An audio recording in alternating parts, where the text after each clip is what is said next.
जी हाँ, 2025 में अगर आप घर बनाने की सोच रहे हैं तो इस वीडियो को पूरा देख लीजिए।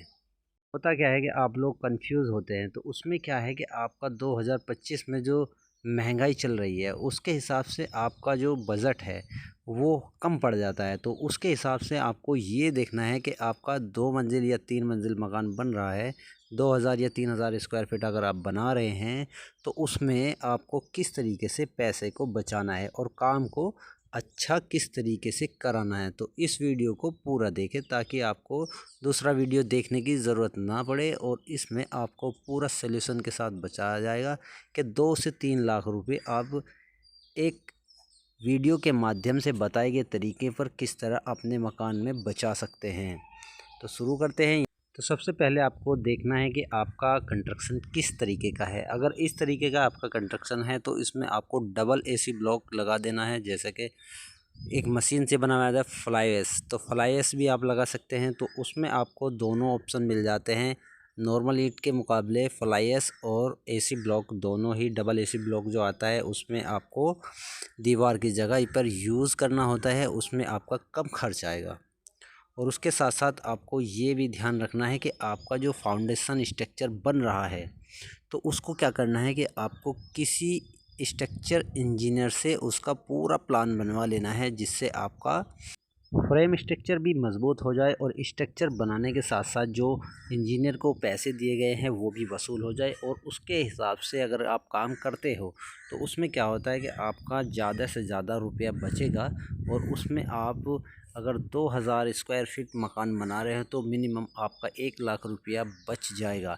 उसमें बहुत स्टेप फॉलो करने होंगे, जिसके कारण आपको ये ध्यान देने वाली बातें हैं कि आपको एक स्ट्रक्चर बनाने से पहले नॉलेजफुल इंजीनियर को ही आपको अपना काम का जो स्ट्रक्चर बनाना है वो देना है, यानी किसी अनजान व्यक्ति को ऐसे नहीं देना है। कुछ इंजीनियर ऐसे भी हैं जिन्हें 1-2 साल का एक्सपीरियंस है और सॉफ्टवेयर की मदद से वो आपका स्ट्रक्चर प्लान बना रहे हैं। तो उससे क्या होता है कि आपका स्ट्रक्चर में ज़्यादा सरिया लगता है, ज़्यादा वेटिंग ना होने के कारण उसमें बहुत ज़्यादा रुपए आपका वेस्टेज होता है। तो आपको ये बहुत ही पक्के से याद करके ध्यान रखना है कि आपको किस स्ट्रक्चर इंजीनियर को, सिविल इंजीनियर को चुनना है, जो कि बहुत अच्छे से आपका घर का कंस्ट्रक्शन कराने में आपकी पूरी मदद करे। और आपका जो सरिया लगता है वो स्टेप बाय स्टेप वो आपके मकान के अकॉर्डिंग लगाएगा। जिस टाइप का आप मकान बना रहे हैं तो उसमें क्या होगा कि आपका बहुत ज़्यादा पैसा सेव हो सकता है। अगर आप किसी अनजान व्यक्ति से, यानी किसी भी इंजीनियर के बहकावे में आके, किसी सादे इंजीनियर के क्या होता है कि उसका 2 साल का एक्सपीरियंस है, 1 साल का एक्सपीरियंस है, सॉफ्टवेयर की मदद से वो आपको स्ट्रक्चर बना के दे देगा, तो उससे आपको बचना है। सिर्फ ये आपको ध्यान रखना है। दूसरा स्टेप ये है कि आपको सीमेंट का यूज़ जो करना है अपने घर के अंदर, जितना भी कंस्ट्रक्शन हो रहा है तो उसमें आपको नॉर्मल सीमेंट का यूज़ करना है, जिससे आपको फालतू खर्च नहीं करना है। किसी भी पीसीसी, एसीसी, कोई भी आपको सीमेंट ऐसा यूज़ नहीं करना जो कि वाटर प्रूफिंग हो। तो ये आपको नॉर्मल सीमेंट का ही यूज़ करना है, जिसमें आपको 15 से 20 हज़ार रुपये सेविंग हो जाएंगे। उसमें स्ट्रक्चर बनाने से पहले ये आपको इंजीनियर सलाह देगा कि किस रोड को कहाँ किस साइज़ में लगाना है, वो वेट के हिसाब से आपको पूरा स्ट्रक्चर बना कर देंगे। तो ये स्टेप बहुत ज़रूरी होते हैं फॉलो करने। और सीमेंट का मैंने बता दिया कि सीमेंट आपको नॉर्मल ही यूज़ करना है। बाकी आप एसी ब्लॉक अगर यूज़ करें तो एसी ब्लॉक के हिसाब से स्ट्रक्चर में रोड बढ़ जाती हैं, नॉर्मल ईंट के मुकाबले स्ट्रक्चर में रोड कम हो जाती है। तो ये आप इंजीनियर से सलाह ले सकते हैं। तो उसमें क्या होगा कि आपका लोड के एक हिसाब से ही आपको सरिया का पूरा बेनिफिट होगा, ईंट का बेनिफिट होगा। तो उसमें आपका सेव हो जाएगा 20 से 50 हज़ार रुपये तक का, जैसे कि आपका एरिया वाइज है।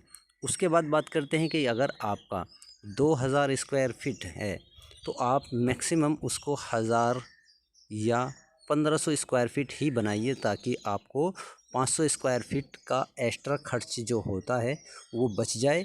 और उसमें क्या होता है कि आपको ये बहुत ही ज़रूरी होता है कि 1500 स्क्वायर फीट भी काफ़ी बड़ा हो जाता है मकान, जिसमें आपको पूरा प्लान के साथ अगर आप बनाते हो, इंजीनियर से स्ट्रक्चर बनवाते हो, तो उसमें आपका बहुत ही अच्छे से फैमिली यूज़ कर सकता है और उसमें आपका पैसा बच सकता है। पायल, फुटिंग, फाउंडेशन, ये सब स्ट्रक्चर इंजीनियर आपको करके देगा कि आपका स्ट्रक्चर इंजीनियर ये बताएगा कि आपका जो घर का लोड है उसको किस तरीके से सेटल करना है, किस तरीके से आपको करना है। तो ये सब आपको स्ट्रक्चर इंजीनियर देगा। सिविल इंजीनियर आप ऐसा ही ढूंढना है जिससे कि आपका कोई नुकसान ना हो, और ये तहकीकात आपको पहले ही कर लेनी है कि सॉफ्टवेयर के द्वारा कोई ऐसे ही तो आपको बनाकर नहीं दे रहा है। एक्सपीरियंस इंजीनियर को ही यहाँ पर आप तलाश करें, जिससे आपका बहुत ही अच्छे से पैसा बचेगा और आपका स्ट्रक्चर भी मजबूत होगा। उसके साथ साथ यहाँ पर जितना भी स्ट्रक्चर आप बना रहे हैं तो उसमें आपका जो डोर्स विंडोज़ होता है उसके लिए भी बहुत ही अच्छे से आपको ध्यान देने वाली बातें हैं, क्योंकि उसमें क्या होता है कि आपका डोर्स विंडो और स्लैब कास्टिंग के दौरान बहुत ज़्यादा ध्यान देना होता है। जैसे कि यहाँ पर डोर्स विंडो लकड़ी का यूजिंग किया जाता है, तो उसमें आपको देखना है कि आपका जो डोर विंडो आजकल क्या होता है कि एमएस का चौखट ये डोर होता है, इसमें अंदर से खोखला होता है और इसके अंदर मसाले का यूज़ करने के बाद ये बहुत ही स्ट्रॉन्ग हो जाता है। तो इसका भी आप यूज़ कर सकते हैं। अगर एक मकान में आपका 50,000 रुपये का आपका डोर्स विंडो लग रहा है तो इसमें आपका मिनिमम 30,000 रुपये का डोर विंडो लगेगा, जो कि 1000 से 1200 स्क्वायर फीट में आपका कवर हो जाएगा। उसके हिसाब से आपका 15 से 20,000 रुपये एक्स्ट्रा बच जाएगा, सेव हो जाएगा। उसमें आपको बहुत ही इसके बाद आपको बहुत ही ज़्यादा ये ध्यान रखना है कि एमएस चौखट हर एक मिस्त्री या ठेकेदार से नहीं लगती हैं, उसमें आपको बहुत ही ज़्यादा नुकसान भी हो सकता है। तो थोड़ा सा ये भी आप ध्यान रखिए कि एमएस चौखट हर एक मिस्त्री या ठेकेदार के बस की नहीं है। तो इसका वीडियो हमारे चैनल पर है, उसको आप देख सकते हैं कि इसको लगाने का तरीका क्या है। फिर नेक्स्ट में आपको बताएंगे कि यहाँ पर आपका जो छत ढलाई से पहले आपका जो फ्रेम बनकर तैयार हो जाता है, उसके बाद जो पूरी चिनाई हो जाती है, फिर उसके बाद आपका छत ढलाई का नंबर आता है। तो उसमें भी आपका हम ये बताएंगे कि आपको 15 से 20,000 रुपये से लेकर 50,000 रुपये तक की आपकी बचत हो जाएगी। क्योंकि यहाँ पर क्या होता है कि कुछ लोग, हर जगह ऐसा नहीं होता है, कुछ एरिया में ऐसा होता है कि जिस तरीके की आप यहाँ पर सेंटरिंग देख रहे हैं तो इस तरीके की सेंटरिंग आप यूज़ कर सकते हैं, क्योंकि ये एक बहुत ही बारीक प्लेन वाली सेंटरिंग होती है। इससे आपका कोई भी ऊपर नीचे डाउन अप डाउन नहीं होता सेंटरिंग, तो उससे आपको पीओपी या सीलिंग कराने की ज़रूरत नहीं पड़ती। तो इसमें आपको देखना है कि आपकी साइड की तरफ जो इस तरह का सेंटरिंग है तो उसको अच्छे से लगाएं। इस सेंटरिंग में आपको पीओपी की कराने की ज़रूरत नहीं है। सेंटरिंग बहुत ही प्लेन होती है, और कुछ जगह क्या होता है कि फट्टों की सेंटरिंग होती है, मोटी पट्टियाँ की सेंटरिंग होती है कि उसमें आपको 100% पीओपी कराने की ज़रूरत पड़ती है, तो उसमें आपका वेस्टेज पैसा जाता है। तो इस सेंटरिंग से आपका 10 से लेकर 50,000 रुपये तक का एरिया वाइज आपका पैसा बच सकता है। तो इस वीडियो में जैसे कि हमने स्टेप बाय स्टेप आपको बताया है कि आपको कहाँ कहाँ पैसा सेव हो सकता है, इस वीडियो को 2 बार आप देख सकते हो। स्किप आपने नहीं किया है, वेट किया है, उसके लिए थैंक यू। मोस्ट वेलकम है आपको हमारे चैनल में।